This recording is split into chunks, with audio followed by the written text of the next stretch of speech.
What's up, guys? It's Justin again with Monster Hunter World, the board game unboxing number 2. This time we're going to focus on, I'm going to put an asterisk here because I'm not entirely sure what is and isn't, but we're going to focus on expansion content. So this is the Hunter's Arsenal. To my knowledge, this includes pretty much all of the extra hunters, and I think a couple dupes if you wanted to run other stuff. So here's the rule book. We'll go ahead and look at this real fast. This is adding it to your campaign, and yeah, this is basically all the extra weapons, and I think there's an extra bow gun or something like that. This shows you, so there's 6 hunters in here. There's your forge reference, there's your armor, weapon, and attack cards, all that stuff. Shows you how to add it to your game, how to set up your hunter, your special rules, and then alternative arena hunts so that you can add these specific loadouts to your game already. And that goes over all of both the core sets. Now, I'm not sure if this goes over expansion monsters. Those might be self-contained. So, here we go. And now that I'm looking at this directly in front of me, it's kind of funny to me that the longsword wasn't in either of the core sets, because I think it's, especially as far as playing the video game goes, I think this is one of the first weapons that most people choose once you realize that you can change your weapon. So that's kind of funny. But you will, judging by purely a guess here, I'm going to assume that there are reference cards for adding this to each of the campaigns. So there's a longsword and a longsword. So there's one for Ancient Forest, one for Wildspire Waste. I mentioned in my last unboxing I wasn't sure if the sets were cross-compatible. I saw that there were 2 reference sheets for each weapon, and it never clicked that was why. Because I think if I was in charge of this, I would have just put all of the Ancient Forest weapons in the Ancient Forest box. It works either way. It's not like cumbersome one way or the other. It's one of those things where, like, if you're not paying enough attention, you might miss it. So, reference sheets for all your hunters.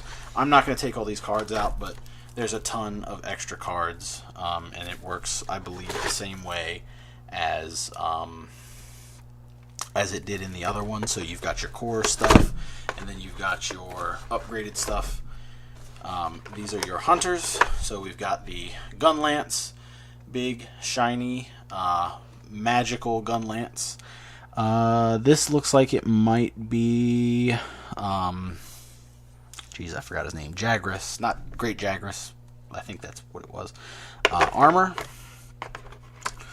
We've got what is definitely looking like maybe Anjanath. I'm going to have to straighten that out just a little bit. We've got, that's the longsword. This is the hammer. I think this might be Anjanath or Pookie Pookie. Very cool looking. We've got everybody's favorite, the hunting horn. Very underutilized piece of equipment here. I love that this is the one for sure that belongs in this box. And I also like that both boxes had a bow gun. They went with the regular bow gun and the bow and arrow, and then left the light bow gun, or a bow gun variant, in this expansion box. This is Rathalos armor, and then finally we have the normal lance, and this is definitely Baroth armor. So again, all the cards for those. I don't think there's anything underneath this. I'm gonna look though. Yeah, we're good. So that is the Hunter's Arsenal. So this gives you the remaining 6 hunters that are not present in either of the core sets. For anybody who truly loves Monster Hunter and your weapon was not available to you, it's in this box. So next expansion, and I'm kind of going from big to small here, or small to big. I think we're going to do Nergigante next. So Nergigante is the actual flagship monster for Monster Hunter World. He's the one you see in the first quest of the game.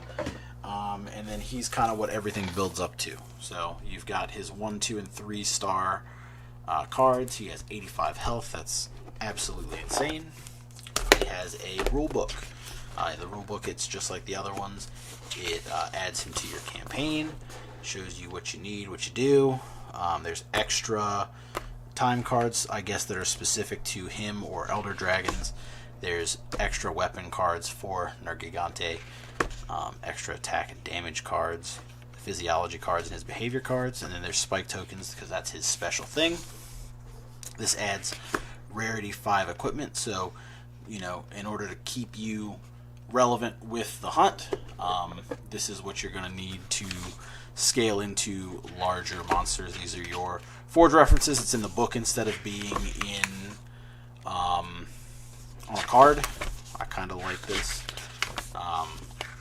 It's just going to be a situation of like passing the book around, and then there's how you craft your equipment. So, spike tokens, how you set them up, your 3 hunts, and then the investigation phase for him. Daytime activities. I think this is a new feature. Again, I haven't gone through the rule book. If you're watching this off of the other book or other video I did, I have not actually looked through a bunch of the rules yet. So I'm going to kind of sit down and play as I read through the rule book so that I can, if questions arise, I can reference things. But I think there's a downtime, and I think with this expansion folded in, you get extra downtime activities. And then there's, again, additional alternative, what am I looking for here? Arena quests for him that go all the way up to 5 stars. So that's pretty cool, depending on the number of hunters and all that stuff. And it looks like these are broken down so that you can play it one way, or if you have the extra hunters and stuff like that, you can also, you're not going to be in a situation where if you only have the core sets in this, you can't play one of these hunts. But I think with the Kickstarter, the only options were to like kind of go all in, or to just buy like the core sets, and then you would have to actually like manually buy everything separately if you were trying to like buy specific things. So I've taken this out of the box once. I'm hoping that I can remember how to do this when it comes time to putting it back. So wings. Let me put my brightness back up. Wings. And then Nergigante himself. Put the box over here. He is just like the other monsters. The Steamforged games did some really good work on these models. I've also never seen like a cavity that just follows like a line like that. I like it because it doesn't leave you with like, if the wing didn't fit here, like even if I just left it like that, it still looks like there's something there and it's not just like a big gap. But you can just kind of wiggle this around a little bit and get him into place. There we go. And then the other side is the exact same way. That's double pegged. I think I'm going to have to probably like sand those down a little bit just so they go in a little smoother, and then when I'm done with everything, glue it. I'm still trying to figure out my storage solution for these guys, but we'll get through that when we cross that bridge. So there's Nergigante. He's quite large. I probably should have left a hunter out for size comparisons, but that's okay. Alright. Where did those go? Our next expansion is one of my other favorite hunts.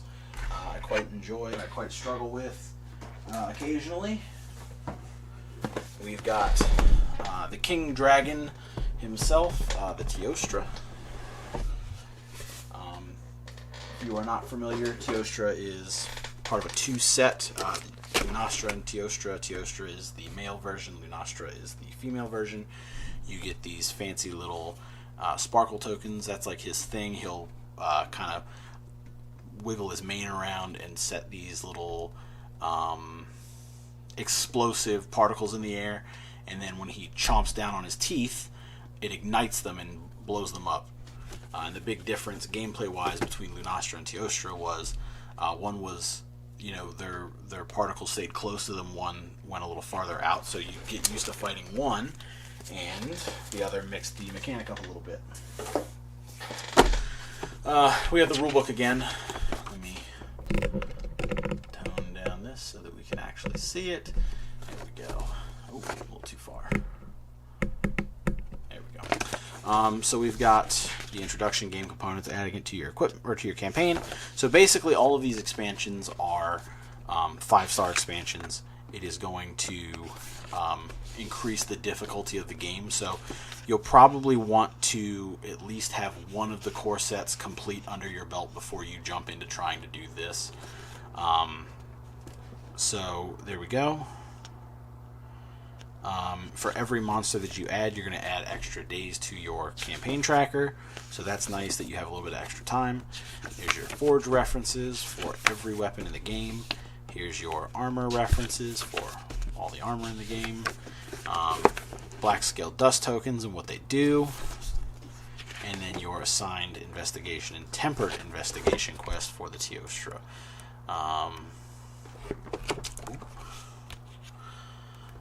More downtime activities. I think this is the same as the other one. It lets you do certain different things, and then your alternative arena quest mode. Now, unlike Nergigante, Teostra is a single part miniature. He comes as he is. I mean, you can probably pop him apart if you wanted to. You probably pop him off the base and all that stuff. He might be one of the ones I might have to pop off the base to paint him properly, but we'll cross that bridge when we get to it. He is a beautiful sculpt. I love this model. It looks so good. I am blown away by these. But if you can believe it, this isn't the most impressive mini in the set. That goes to our next mini. So let me go ahead and pull out the biggest and the baddest boy in town. Oh. And this one is so large that I can't actually put him on the table to unbox him. This is our 2-part. By 2-part, I use that very loosely. You put his tail on. Kushala Deora. This is one of my favorite monsters. I started playing Monster Hunter back in like Monster Hunter 2 days. I mean, I've been playing since it's been available in the States on PSP, but it didn't really click for me until Monster Hunter 2. And when you're up on the ice peaks and you were digging around for bugs and you found that little secret area on top of the mountain and you saw the husk of like his body because he molts, it kind of like it really set things in stone for me. And like to have a miniature of this guy, the hardest decision I have to make is how I want to paint him, because I kind of like the idea of painting him with like a deep dark copper with the patina, like he's aged, but I also think it'd be really cool to do like a fresh molted, like really nice shiny bright Kushala Deora. So I don't know how I'm going to do that yet. I'm still a ways off from painting this guy. I'm going to get through the core sets before I even think about touching these guys, but he's going to get all the extra attention when it's his turn. I'm very, very, very excited. The Wind Dragon. He's such a cool monster. So that is actually all the expansion sets. This is the biggest miniature that was in the Kickstarter by a lot. He is absolutely immense. His box is as big as Nergigante and Teostra combined. it's a very long box, and he just kind of lays in it. It's so cool. So hopefully you guys enjoyed this, and hopefully you guys are looking forward to the last unboxing, which is what I believe is the Kickstarter exclusive stuff. It's bundled into an expansion, but I don't remember if the expansion was just kind of a freebie if you got the game. I think, I can't remember, it's been so long. I could just go back and look, but I'm too lazy for that. So this is, again, I think the final expansion. So there is a little more stuff. It's one box, and it's just some extra stuff, so we'll get into that in a little bit. But hopefully you enjoyed this video, and we'll see you with the last one later.